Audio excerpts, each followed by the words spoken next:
Oi, pessoal, tudo bem com vocês? Gente, eu gravei uma aula e vocês acreditam que, sei lá o que aconteceu, que o som ficou robótico. Agora eu tô tendo que gravar tudo de volta. Então, se vocês viram ali, me perdoem, eu vou gravar de novo. Dessa vez é melhor que eu consigo ser mais objetiva, porque eu sempre me perco muito, né, na hora de falar. Então, hoje nós vamos falar sobre a importância de você citar os materiais na vistoria. Vamos relembrar lá que para você fazer uma boa vistoria de entrada, ela tem alguns requisitos, né? Você tem que citar o estado do item, item, o que é item? Item é o que compõe a vistoria. Então, você tem um cômodo e dentro do cômodo tem várias coisas dentro dele. Cômodo sala, você tem a porta, você tem o piso, você tem o interruptor de tomadas, tem a parede, teto e afins. E as mobílias, que você vai citar uma por uma, né? Então, isso são os itens. Às vezes, dentro do item há os subitens. Vamos pegar o exemplo da porta novamente. A porta tem o batente, tem a fechadura, tem a maçaneta, tem a dobradiça, tem a soeira. Então, são os subitens que você também tem que descrever, tá? Voltando, então, sabendo disso, nós temos em cada item estado, tem que ter, gente. Estado, material. Material, eu vou explicar, tem algumas exceções. Sempre tem que ter, mas tem uma exceção. Algumas, mas eu vou explicar aqui, engloba no geral. Estado, material, quantidade, quando aplicável, né? Marca e modelo, quando aplicável também. E cor, quando aplicável também. Mas geralmente você vai ter que citar cor quando você se refere à pintura, tá? É mais nesses casos de pinturas. E também quando é um item específico, por exemplo, uma cadeira de uma cor assim, amarelo fosforescente. É muito difícil você achar, então vale a pena você citar, tá? Ou se tiver uma cor que ela é fabricada, né? Mas a foto já salva nesses casos também. Mas é para ajudar mais o vistoriador, que às vezes tem 5 tipos de cadeira na saída. Aí você não cita a cor, ele não sabe direito de qual cadeira que você está falando. Então é bom citar a cor e ter a foto para auxiliar, tá? Deixa eu ver se eu esqueci de alguma coisa. Se funciona ou não, e as características do item também é importante. Mas isso tem vídeos aqui que eu falo no canal. Eu vou deixar no link abaixo, eu não lembro qual deles é, mas tem um que eu falo sobre os requisitos para uma boa vistoria de entrada. Inclusive, na palestra do Cresce, a gente também falou sobre isso, tá? Então, voltando. Um dos requisitos da boa vistoria é o material. A maioria das vezes você vai ter que citar o material.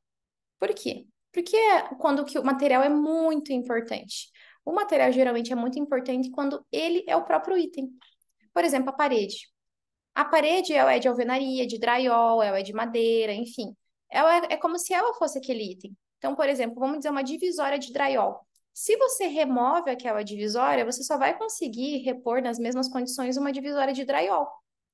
Entende? Não tem como você substituir por outra coisa igual. Agora, é diferente de uma geladeira. A geladeira, você não. Lembra que foi ter uma exceção de citar material? Eu não recomendo citar material de geladeira, porque ele não é relevante, na minha opinião. A não ser quando é aquela geladeira prateada, de inox e tudo mais, aí sim. Mas quando é aquela branquinha, não, porque se aquela geladeira estraga, vai ter que ser enviado a um profissional. O profissional vai verificar o que que aconteceu, provavelmente vai ser uma peça e vai ser trocada a peça. Pergunto, é relevante saber que essa geladeira é de metal para isso? Não. Ah, a geladeira, o locatário levou embora. Você tem que ter a marca, o modelo, as fotos da geladeira como que ela era. Porque ela vai ser reposta com essas características, não porque ela é de metal. Ah, eu quero que reponha uma geladeira de metal. Não, eu quero que me reponha uma geladeira com as mesmas marcas, modelo e condições da geladeira anterior. Vocês entenderam? É diferente de uma cerâmica. Poxa, quebraram uma cerâmica lá que não tem mais em um lugar nenhum, só em alguns lugares específicos. Aí é importante você citar que aquela parede é de cerâmica e ter a foto. Porque não tem como você repor de outra forma. Não dá para colocar um porcelanato no lugar daquela peça. Tem que ser a cerâmica, tem que ser o azulejo, ou um laminado que estufou. Não dá para colocar um vinílico no lugar. Então, vocês entendem a diferença? Itens que têm que ser repostos daquele material específico são muito importantes ser citados na vistoria. Itens que a reposição não depende do material, você pode citar o material sim, mas o mais importante não vai ser o material, vai ser a marca, o modelo. Isso se aplica muito a eletrodomésticos. Vai ser as fotos do item, se tem porta de vidro ou não, aí você vai ter que citar os materiais. Outro exemplo, um fogão. Você tem um fogão que tem a tampa de vidro temperado e a porta do forno de vidro. Então, é importante você citar esse tipo de material. Você vai citar assim, fogão, marca Electrolux, em bom estado, funcionando, tipo elétrico, 4 bocas, com grades de ferro, com luz de forno funcionando, com porta do forno de vidro e com tampo de vidro temperado. Porque nesse caso, se estragar algum item, provavelmente vai ser a porta que vai quebrar ou o tampo, e aí você tem que ter uma reposição de material, não dá para repor por um de plástico. Mas vamos dizer que estraga o fogão, ele para de funcionar. É relevante saber que esse fogão é de metal? Não, é relevante eu saber qual peça estragou primeiro para eu poder repor, ou se não tem mais conserto, qual que é a marca e o modelo, para que daí eu possa repor o fogão por inteiro. Então não é importante para mim qual que é o material. Entenderam? Agora, quando a parede, por exemplo, é de alvenaria, com revestimento de porcelanato, é importante que eu saiba que é porcelanato, porque se quebrar um, eu vou ter que repor um porcelanato. Aí sim, porque aquela parede, o material é ela própria. O material é como se fosse a própria parede. Então, você está repondo como se fosse um pedaço da parede. Entenderam a diferença? Então, nesses casos, assim, de geladeira, eu não cito material, só quando é muito diferente do padrão. Não é aquela branquinha, é aquela prateada, eu cito que é de inox. Ou o micro-ondas também, aquele prateadinho. Ou quando, nesses casos, entenderam? Máquina de lavar roupa. Eu não fico citando se é de metal, o que que é. Não, eu cito a marca, o modelo, o que realmente importa. Cada item tem as suas características que importam, que devem ser mencionadas, certo? Mas vamos na hipótese que tem que citar o material, que tem itens que precisam. Por que que é importante você citar o material? Sempre você tem que pensar na reposição. Se aquele material for danificado, como que ele vai ser reposto? Isso vai te nortear ao fazer a vistoria. Poxa, se esse item aqui estragar, alguém pegar, como que ele vai ser reposto? Ele vai ser reposto em partes? Tem como ele repor por partes ou tem que ser por inteiro? Um fogão só consigo repor inteiro. Então, o fogão tem que citar o que que é mais importante nesse fogão, o material ou a marca e o modelo dele para reposição. Entendem? Essa parede, se quebrar um azulejo, o que que é importante eu citar? O azulejo. Então, eu vou citar que essa parede é de revestimento de alvenaria. Outro exemplo, um acessório de banheiro, aqueles porta-toalha, porta-papel higiênico. É importante eu citar material? Sim. Vocês vão ver por que que é importante. São itens de valor pequeno. E não é caro, geralmente. Mas às vezes você pega alguns de alto padrão, aqueles de metal preto, sabe? Aquela cor meio grafite. Esses são bem caros. Tudo é caro na vistoria se você tiver que tirar do teu bolso. Então, tudo você tem que citar a maior quantidade de especificações daquele item, daquelas características. Então, o acessório de banheiro são os mais comuns, o plástico cromado e o metal cromado. O porta-papel higiênico, porta-toalha, porta-shampoo, mais comum é plástico cromado e metal cromado. Você tem que ver essa diferença, porque o preço é diferente. Não é uma coisa absurda, mas é diferente e você deve citar. Por que eu fiz essa live? Porque eu quis, live não, vídeo, né? Deixa eu compartilhar a tela aqui com vocês. Eu quis trazer um exemplo prático para vocês de uma situação que eu passei. Eu fiz a vistoria de um imóvel que nós alugamos. Para quem não sabe, o Wagner e eu, nós somos corretores de imóveis, nós administramos locações. A gente sempre fala que a gente entende muito bem vocês e que a gente pode falar do mercado, não é querendo diminuir as pessoas, dos outros que falam de vistoria, tá?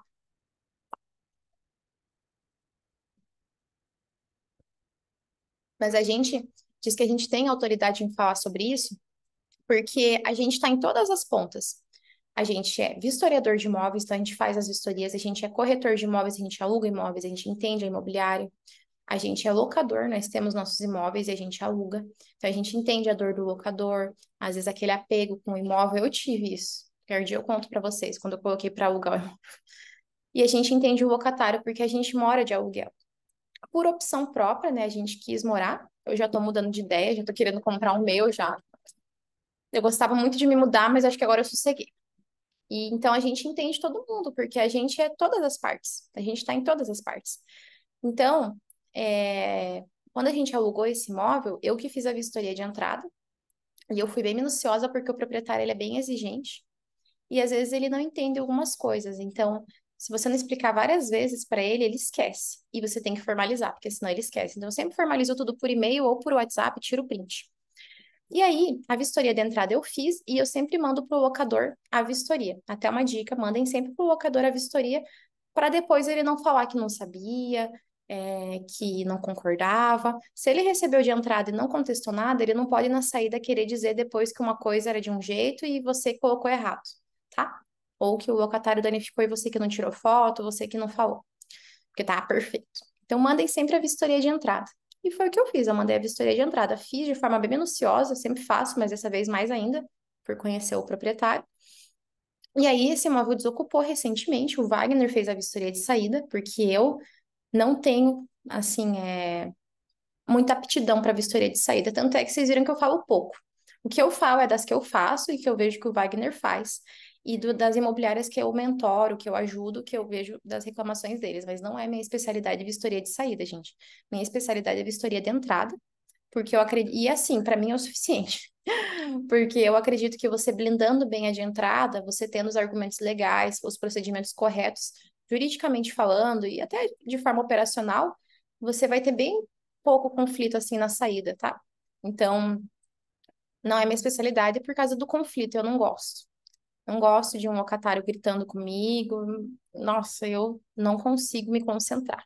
Então, quem faz as histórias de saída é o Wagner. Eu não faço, eu faço uma ou outra quando a minha imobiliária me pede, e eu vou assim com o coração na mão, pedindo muita ajuda para Deus, sabe? Então, vamos lá.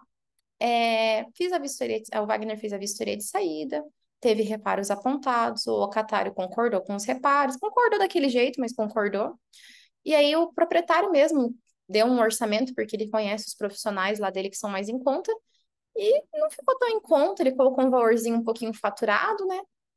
Teve um desconto, conversaram com o locatário, entraram num acordo, teve um desconto, fechou o orçamento.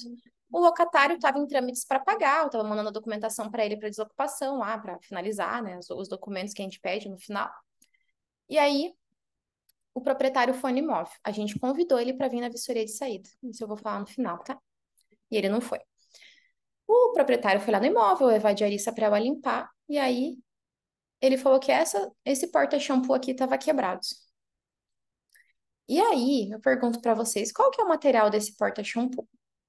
Não vale vocês ficarem esperando eu responder e comentar aí no vídeo. Comentem agora. Nesse minutinho agora, vocês comentem do que vocês acham que é esse porta-shampoo. Qual que é o material disso aqui e disso aqui. Esse transparente aqui. Coloquem nos comentários. Não tem problema se errar, gente. Nós estamos aqui para aprender. Tô esperando. Deixa eu tomar um golinho de água enquanto vocês comentam aí do que vocês acham que é isso daí.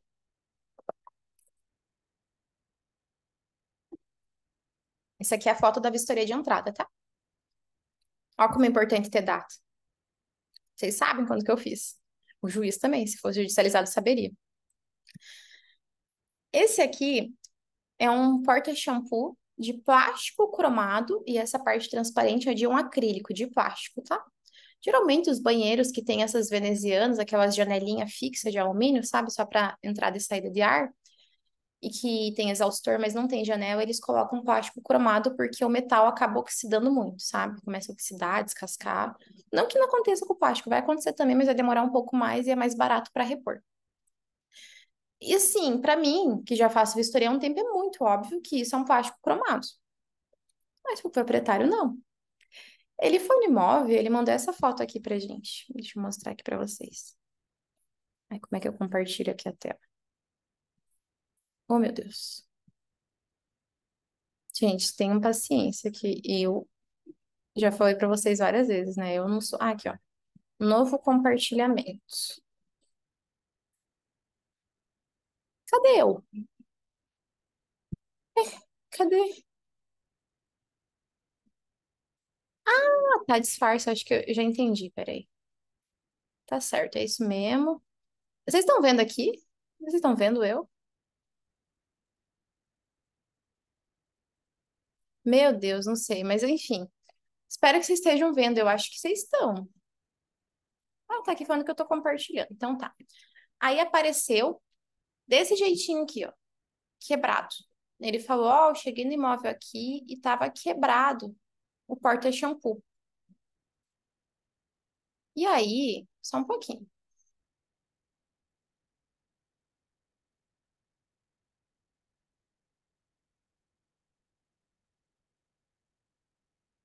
E aí ele falou assim: Ó, eu quero que vocês reponham esse porta-shampoo. E ele é de inox, não é de plástico cromado, ele é de inox e vidro. E o valor dele ficou R$ 200. Desse jeito. E para começar, gente, ainda que fosse de vidro, R$ 200 nem aqui nem na China seria. Só se fosse muito grosso o vidro, mas não seria o caso, né? Pela foto. Vamos dizer que fosse de vidro, né? E aí ele falou isso, né? Daí eu já olhei, e falei, não, peraí. Olhei a vistoria de entrada, aquela foto que eu acabei de mostrar para vocês. Olhei aquele ali, eu falei, não, isso aqui não é de vidro. Eu sei que não é de vidro, mas nem a pau que é de vidro isso aqui. E ele sabia que não era de vidro, gente. Assim, olhando, às vezes a pessoa é leiga e não sabe, mas a pessoa pessoalmente ali encostando, ela consegue ver que não é de vidro. Então ele sabia que não era de vidro. Mas por algum motivo que eu não quero, né, expor, ele falou que era de vidro e queria reposição de R$ 200, que era para cobrar do inquilino R$ 200.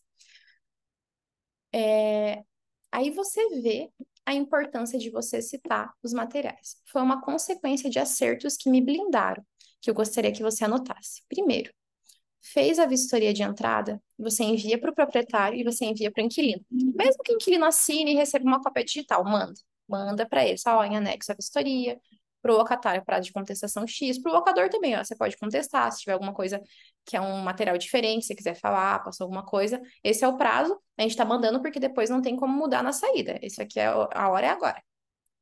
Primeira lição, envie sempre. Vamos anotar aqui? Será que eu consigo anotar? Cadê eu? Ui. Hum, aqui, ó. Anotar. Vamos ver se eu consigo anotar. Entendi. Sempre enviar a vistoria de entrada para o locador e o locatário. Essa é a primeira lição. Eu acho que eu consigo fazer uma outra coisa aqui.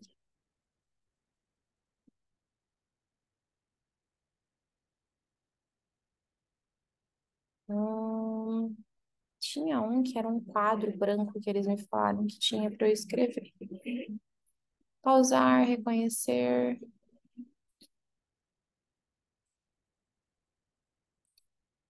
Hum, não estou conseguindo. Eu queria achar uma forma de eu escrever para vocês sem ser na tela, assim, sabe? Mas tá bom. Então, oi, como é que eu tiro isso agora?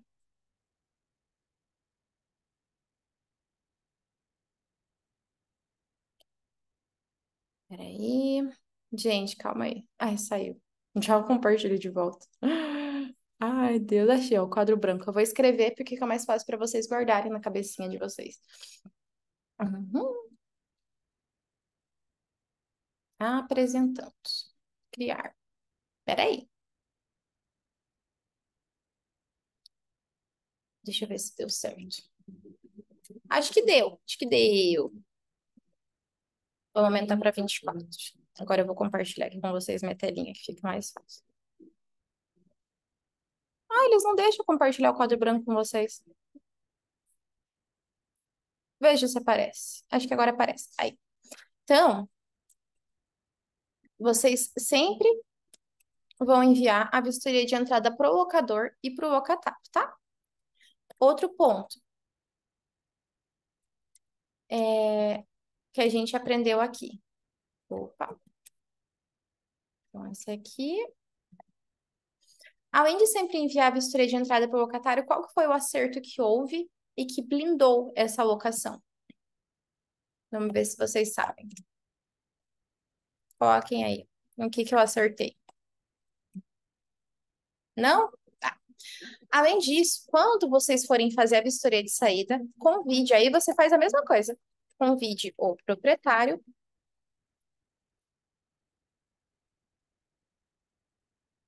para vistoria de saída. Por que só o proprietário? Porque o locatário é obrigatório vocês convidarem. Se vocês não convidarem, vocês têm um problemão. Até eu vou fazer um vídeo falando sobre um julgado que teve aqui no Paraná sobre isso, sobre a vistoria ser unilateral, né, de saída. Então, você sempre convida o proprietário para a vistoria de saída. Qual argumento você pode dar para ele? Ó, proprietário, a gente vai fazer a vistoria de saída e a vistoria, ela tem que ser produzida de forma bilateral, com o locatário e com o proprietário ou seu representante. Não adianta o senhor, depois da vistoria, querer ir lá no imóvel e fazer sua análise, sua verificação, sua vistoria para me mandar e dizer que está faltando alguma coisa ou não. Por quê? Porque o locatário não está ali. Então, essa vistoria do senhor não será válida. Eu não vou poder cobrar do locatário depois, tá? Então, eu preciso que o senhor venha na vistoria de saída ou mande um representante. Caso o senhor não venha, não poderemos cobrar nada depois. E isso é bom, gente, porque isso blinda você. Porque se acontecer de passar alguma coisa desapercebida, que pode acontecer, gente, acontece. Você é humano, só que o interesse maior é de quem? Do proprietário. Então, ele não vai poder cobrar de você. E também porque olha a insegurança que você cria, tanto para o locatário quanto para você. Você faz a vistoria de saída e fala para o locatário: ó, é isso, isso, isso, mas ó, ainda o proprietário tem que ver, tá? Pode ser que tenha mais coisa. Não é justo, sabe? E também, vai que o proprietário ele quer dar uma adiantada e manda uns profissionais para ir fazendo os reparos que foram apontados e ele danifica alguma coisa. Aquele imóvel nunca mais vai estar na mesma situação da saída. A partir do momento que entra alguém ali, você já colocou em risco. Não é mais o mesmo imóvel, não é mais a mesma condição, porque pode acontecer qualquer coisa ali e você não tá ali para ver. Não tá. E o juiz, ele entende que a vistoria é aos olhos dele. Então, não adianta você vir argumentar depois que o proprietário foi lá e viu tal coisa. Quem disse? Cadê a prova? Será que é verdade? Será que não foi ele que fez? Será que alguém não danificou? Será que não foi, sei lá, do nada, um box estoura, por exemplo? Pode acontecer. E aí você vai falar que foi o locatário? Como que você vai provar? Entende? Então, tem que convidar o proprietário para fazer a vistoria de saída junto. Se ele não for, ele não vai ter direito de reclamar depois. Ele pode mandar até um representante dele para acompanhar. Se ele não quiser ficar até o final, então ele fica no início ali, com ver que tá ali o proprietário e tal, o locatário. Aí depois, um pouquinho antes, você avisa, ó, tô quase terminando, vem aqui que eu quero te mostrar o que foi apontado. Se você quiser fazer uma conferência, daí você vai fazendo enquanto eu vou terminando meia hora antes. Pronto, façam isso, entendeu? Porque vocês vão se blindar. Foi o que eu fiz, eu convidei e ele não quis vir. Então ele abriu mão do direito dele. Aí depois ele me mandou essa foto. Detalhe, a diarista dele estava limpando o banheiro, porque eu tenho uma fotinha que ele manda, que foi a própria diarista que tirou foto do negocinho quebrado, e ela estava limpando, dá pra ver que ela estava limpando. Será que não foi ela que quebrou? Não tô acusando, mas tô dizendo assim, se isso fosse para a justiça, que não é o caso, porque é só um porta-shampoo. Mas será que não poderia ser interpretado disso? Não seria argumento do locatário dizendo, ó, pode ser que tenha um quebrado, porque não estava assim. Vai ficar um disse que me disse, a palavra de um contra de outro. Então, a prova é a vistoria de saída e acabou. Quer ver se está tudo ok? Vá na vistoria de saída junto. Se não, acredita na minha palavra, no que eu tô te falando, eu vou te representar e você vai ter que confiar no meu trabalho. Tá bom? Então, segunda coisa, convide o proprietário para vistoria de saída. Terceiro, cite o material correto na vistoria de entrada. Então, você blindou, a nossa locação foi blindada no momento que eu citei o material correto. Porque quando o proprietário veio questionar o material, eu já tinha enviado a vistoria para ele, ele não tinha contestado de entrada. Eu já tinha convidado ele para sair dele, não veio. Ele podia ter visto que esse puxador estava quebrado. Eu nem poderia cobrar do locatário, tanto é que eu não cobrei. Eu assumi o custo, tá? Desse caso. Não cobrei do locatário. Eu nem poderia cobrar do locatário porque ele não tá. Eu não apontei na saída isso daí. O proprietário apontou. Não sei realmente se passou aquilo ali ou se alguém estragou. Mas como era um valor baixo, né? Nesse caso, que era o material correto, que era plástico cromado e acrílico, eu assumi o custo para evitar transtorno. Mas eu não passei para o locatário. E aí eu falei para ele, foi ó, proprietário. Esse porta-shampoo, ele é de plástico cromado e acrílico, está na vistoria de entrada que eu enviei para o senhor e dá para ver bem de forma nítida na foto que não é de vidro. Eu não lembro, mas se eu não fiz, eu poderia ter feito. Eu podia até ter mostrado para ele o que que é um porta-shampoo de vidro e o que que é um de plástico cromado. Ele veria a diferença dos dois e ele saberia que eu estava certa. E ele sabia, né? Mas caso ocorresse dele não querer concordar. Então, como eu citei o material correto, eu tirei foto, eu fiz todo esse passo a passo de forma correta, eu não tive ônus no sentido que eu poderia não querer pagar e tal, mas eu quis evitar a fadiga, vamos dizer assim. Mas eu me blindei. Então, fica essa recomendação para você. Na vistoria, você tem que citar os materiais dos itens, com exceção disso que eu comentei com você, que é quando é eletrodoméstico, que geralmente não há necessidade, porque são materiais que não são comuns, assim, ser outro tipo de material. Geralmente a geladeira sempre vai ser de metal ou de inox, não tem uma geladeira de plástico, não tem uma geladeira de azulejo. Entendem o que eu tô falando? Ventilador já tem ventilador de plástico, ventilador de aço, ventilador de metal, ventilador dos dois, entendeu? Então, quando é diferente, você cita, mas se for o padrão, marca, modelo. Que a marca e modelo provavelmente só vai ter daquele material ali, tá? E tira a foto, nesse caso. Essa daqui da vistoria até teria me salvado a foto, mas ainda bem que eu coloquei o material, porque poderia ser confundido com metal cromado ali, né? Não com vidro, mas com metal cromado, que também seria mais caro. Então, sempre cite o material. O que que eu faço quando eu não souber o material? Aí a gente vai para a quarta dica. Você não sabe o material, você pergunta para o proprietário. Eu sei que a gente já comentou aqui no canal. algumas vezes que não é bom ficar perguntando para o proprietário. E é verdade, não é bom ficar perguntando para o proprietário. Você tem que saber tão bem das coisas que você não precisa ficar perguntando para ele, porque ele te contratou justamente para você não ter que ficar perguntando para ele. Mas assim, às vezes, gente, o material de construção sempre está diversificando, sempre tem novidade. Às vezes você não é obrigado a saber de um material novo que surgiu lá nos Estados Unidos. Eu moro no Brasil. E o material surgiu lá nos Estados Unidos, lançaram lá e o proprietário veio de lá e trouxe e colocou aqui. Você não tem como saber disso, ainda nem existe esse material aqui.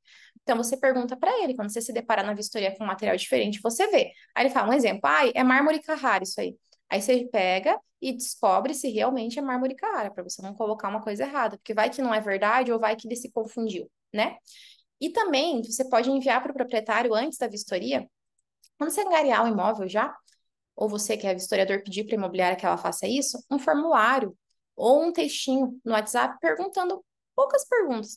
Ó, para a gente poder cuidar melhor do seu imóvel, já deixar tudo redondinho na vistoria de entrada e você poder receber da mesma forma na saída. Conta pra gente qual que é a cor das paredes do seu imóvel e qual que é o acabamento da tinta. É fosco, semibrilho? Qual que é a cor? Isso é muito bom, porque tem cor que é fabricada, não dá para saber na hora ali, né? Mesmo que tenha cartela de cores. Tem algum material diferente, mais caro? Por exemplo, piso, tem alguma uma madeira especial, diferente? E você pergunta algumas coisas que sempre na vistoria você não sabe, que sempre você bate naquilo ali. Com o tempo fazendo vistorias, você vai pegando prática e você não vai mais precisar ficar perguntando. Mas é uma dica, eu faço com os móveis que eu alugo, né? As imobiliárias geralmente têm um pouco de resistência nesse sentido, porque muitos imóveis elas não têm esse tempo, mas as que elas conseguem, elas me dão. E quando eu fico na dúvida, eu pergunto, falo, olha, eu não sei qual é esse material, eu nunca vi. Ou eu tô em dúvida, porque tem material que você fica em dúvida, sabe? Aí eles vão lá, perguntam e eu coloco. E acabou, entendeu? Então pergunte para o proprietário, mas não coloque o material errado ou deixe de citar. Aí eu perguntei para o proprietário, todo mundo perguntou, ele não está respondendo, essa vistoria tem que ser terminada hoje, que vai assinar hoje. Fala a verdade para a imobiliária, você que é vistoriador, que você não tem conhecimento do que você vai se informar e que você vai mandar posteriormente, que você vai tirar várias fotos para eles se blindarem e que assim que eles tiverem a resposta do proprietário, eles podem formalizar como aditivo em algum local para que fique formalizado, né, qual que é o material, ou se der tempo ainda, eles mandam para você e você altera na vistoria. Se você é imobiliário, quando o proprietário responder, você formaliza por e-mail com o locatário e com o proprietário e pronto, enfim. E tenta comprovar daí, né, que é aquilo ali com nota, alguma coisa assim, tá? Essa é a solução que eu vejo, mas evitar não colocar o material. Evitem ao máximo. Por quê? Que não está escrito, gente, não pode ser cobrado, entendeu? Se você coloca lá que tem uma mesa de mármore, você não cita o material nas fotos, é complicado, porque você concorda que hoje em dia tem bancada que o pessoal reveste com forma que aqui imita mármore? Como que eu vou saber se aquilo é mármore ou é um revestimento? Aí tem que mandar, por exemplo, vamos dizer que seu locatário quebra essa mesa e tem que repor ou reparar. Se judicializa, para poder realmente dar o certo, vai ter que judicializar, vai ter que ir um perito lá para avaliar aquilo ali e dizer se aquilo é aquilo mesmo, se é aquele material. Ou, se não judicializar, você vai ter que mandar alguém, e ainda assim o locatário pode dizer que não, mandar um perito dele, tendencioso e imparcial, dizendo que é outro material, aí vira uma briga. E é o que eu sempre falo, a vistoria é para evitar conflitos, não é para judicializar. A vistoria que judicializa é a vistoria ruim, porque a vistoria que é boa, ela não precisa judicializar. Ela é tão boa que ela resolve os conflitos ali, na hora, entre o locador e o locatário na hora, sem precisar judicializar. Entenderam? Então, essas são as dicas que eu queria dar para vocês. Tomem cuidado em relação ao material, porque se você descrever de forma errada, você pode dar prejuízo para uma das partes. E a gente não quer isso, né? O que nós queremos é fazer vistorias de excelência e conseguir criar uma prova que blinde tanto o proprietário quanto o locatário, para não acontecer também do proprietário querer exigir um material superior do locatário, que é o que eu contei para vocês, ou do locatário querer repor com um material inferior e prejudicar o proprietário. A vistoria, ela vai fazer com que haja um equilíbrio na relação locatícia, né? Então, você tem a entrada, o locador entrega lá bonitinho para você, como que o imóvel está sendo entregue, falando tudo, como que está com defeito, se não está com defeito, sendo justo, falando a verdade, como que o imóvel está, tanto com seu bom estado, quanto as coisas que estão em estado que não está tão bom. E o locatário equilibra essa relação entregando o imóvel da mesma forma que ele recebeu, cuidando do imóvel. Isso que é a vistoria de entrada, certo? Então, produzam boas provas. Vocês são os olhos do juiz. O juiz não conhece você imobiliário, não conhece você proprietário, não conhece você locatário. Quando ele for analisar um caso, ele vai analisar o caso concreto com provas, com fatos, não é com você, não é sua pessoa. Ele não tem especialidade em linguagem corporal, e ainda que ele tivesse, ele não poderia justificar o seu julgamento falando que ele acha que você está mentindo porque você olhou para o lado direito ou esquerdo, tá? Então, finalizamos com isso. Vou fazer novos vídeos, espero eu, que não dê erro mais nas gravações. Um abraço, tchau, tchau.